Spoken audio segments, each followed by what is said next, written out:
Hello দর্শক, আসসালামু আলাইকুম। Welcome back to my channel. চলে এলাম আর একটা নতুন রেসিপি নিয়ে। আমার আজকের রেসিপি হচ্ছে গাজরের পায়েস কিংবা ক্ষীর। গাজর আমাদের খুবই উপকারে আসে। গাজরে ভিটামিন এ আছে।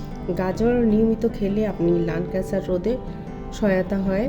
গাজরে অনেক গুণ আছে, তাই আপনারা প্রতিদিন গাজরের সালাদ কিংবা আমার মতো এভাবে গাজরের ক্ষীর বানিয়ে বাচ্চাদেরকে দিবেন কিংবা গাজরের জুসটা খাওয়ার চেষ্টা করবেন। স্বাস্থ্যের জন্য খুবই উপকারী। ভীষণ মজার এই গাজরের জুসটা আপনারা অবশ্যই বাসায় তৈরি করবেন। তো চলুন দেখে নেওয়া যাক এই গাজরের ক্ষীর তৈরি করতে আমার কি কি উপকরণ লাগছে। গাজরের ক্ষীর তৈরি করার জন্য আমি এখানে 4টি গাজর নিয়েছি। তো গাজরগুলোকে আমি গ্রেটারের সাহায্যে কুচি করে নিব। তো গ্রেটারের যে ছোট অংশটা আছে সেটা দিয়ে আমি গ্রেট করে নিচ্ছি।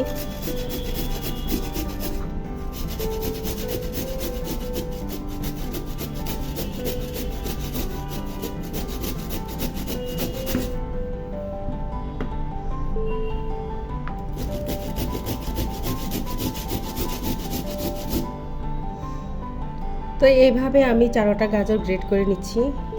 তো দেখুন আমি 4টি গাজরে গ্রেট করে নিয়েছি। তো এখন আমি গ্রেটারটা সরিয়ে নিচ্ছি।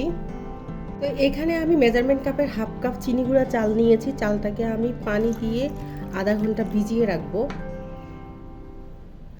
আধা ঘন্টা ভিজিয়ে রাখার পরে ব্লেন্ডারে একবার শুধু আমি ব্লেন্ড করব। আধা ভাঙ্গা হবে চালটা। আপনারা চাইলে পাটাতেও বেটে নিতে পারেন। তো চুলায় একটা প্যান বসিয়ে দিয়েছি। প্যানের মধ্যে প্রথমে 2 টেবিল চামচ আমি ঘি দিয়ে দিব। 1 টেবিল চামচ ঘি দিব। আমার এটা এখন আমি গাজরগুলো দিয়ে দিচ্ছি। ঘিতে গাজরটা ভেজে তুলে নিব। তো আমি মাঝখানে লং এলাচি দিয়ে দিচ্ছি। 2টো লং, 4-5টা এলাচ দিয়ে দিচ্ছি। যেহেতু ঘিয়ে প্রথমে আমি দিতে ভুলে গিয়েছিলাম, তো এখন একটু নেড়ে চেড়ে নিচ্ছি। এরপর খুব ভালোভাবে মিশিয়ে নিব। আমি প্রায় 2-3 মিনিট এই গাজরটা ঘিয়ের মধ্যে ভিজে নিব। তো 2-3 মিনিট হয়ে গিয়েছে। এখন আমি গাজরগুলো তুলে নিচ্ছি।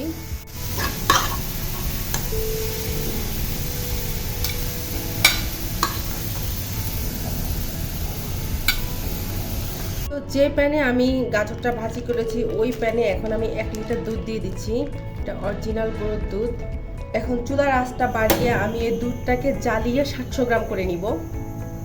তো দেখুন আমি দুধটাকে জ্বালিয়ে 700 গ্রাম করে নিয়েছি। এই পর্যায়ে আমি যে চিনি গুঁড়া চালটা ভিজিয়ে রেখেছি আধা ঘন্টা ধরে, সেটাকে আমি পাটায় একবার বেটে নিয়েছি। দেখুন অর্ধেক বাটা হয়ে গিয়েছে, আর আধা ঘন্টা ভিজানোর কারণে চালটা অনেকটা নরম হয়ে গিয়েছে।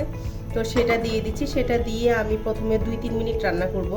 এই পর্যায়ে আমি হালকা একটু লবণ দিয়ে দিচ্ছি। যে কোনো মিষ্টি জাতীয় খাবারে লবণ দিলে চিনির ব্যালেন্সটা ঠিক থাকে। তো 3 মিনিট রান্না করার পরে এখন আমি যে গাজরটা ভেজে রেখেছি সেটা দিয়ে দিচ্ছি।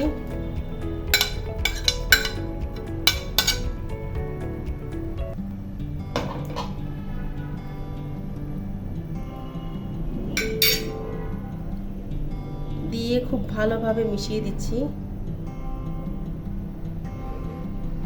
এই পর্যায়ে আমি এখানে হাফ কাপের মতো কাজু বাদামকে গুঁড়ো করে নিয়েছি, সেটা দিয়ে দিচ্ছি। দিয়ে আবার মিশিয়ে দিব। চুলার আঁচটা এই পর্যায়ে মিডিয়াম লোতে রাখবো। রেখে আমি পায়েসটা পুরোপুরি রান্না হওয়া পর্যন্ত অপেক্ষা করব। গাজরের পায়েস বা গাজরের ক্ষীর, আপনারা যেটাই বলেন না কেন। এই পর্যায়ে আমি একটু চিনি দিয়ে দিচ্ছি। তো আমি 1/3 কাপ চিনি দিয়ে দিচ্ছি। দিয়ে খুব ভালোভাবে মিশিয়ে দিচ্ছি। আর চুলার আঁচটা মিডিয়াম লোতে রেখে আমি আরও 15-20 মিনিটের মতো এই ক্ষীরটা রান্না করে নিব। প্রায় 10-12 মিনিট আমি গাজরের ক্ষীরটা রান্না করেছি। এখন এই পর্যায়ে আমি 2 টেবিল চামচ গুঁড়ো দুধের সাথে আমি একটু পানি দিয়ে মিশিয়ে দিচ্ছি। যত গুড় তত মিষ্টি, এই জন্যই আসলে দেওয়া লাগতেছে গুঁড়ো দুধটা। তো মেশানো শেষ, আমি এখন ঢেলে দিচ্ছি। তো দুধটা দিয়েও খুব ভালোভাবে মিশিয়ে দিচ্ছি। আমি আরেকটু সামান্য ঘন করব। তো দেখুন আমি আরও 2-3 মিনিটের মতো জাল দিয়ে নিচ্ছি। ওয়াও, খুবই কালারফুল আর খেতে কিন্তু ভীষণ মজা হয়েছে। আর গন্ধে পুরা ঘর ভরে গেছে। এক কথায় অসাধারণ এই গাজরের ক্ষীরটা, আপনারা অবশ্যই এভাবে বাসায় ট্রাই করবেন। তো আমি আর গাজরের ক্ষীরটাকে ঘন করব না, এটা নামালে আরেকটু ঘন হয়ে যাবে। তো এই পর্যায়ে আমি নামিয়ে নিব। তো আমার আজকের এই গাজরের ক্ষীর কিংবা পায়েস রেসিপি আপনাদের কাছে কেমন লেগেছে, ভালো লাগলে অবশ্যই একটা লাইক দিবেন আর আমার চ্যানেলটিকে সাবস্ক্রাইব করবেন। আর অবশ্যই আপনারা গাজরের ক্ষীরটা বাসায় করে আমাকে কমেন্ট বক্সে জানাবেন। আজ তাহলে এই পর্যন্ত, সবাই ভালো থাকবেন। আল্লাহ হাফেজ।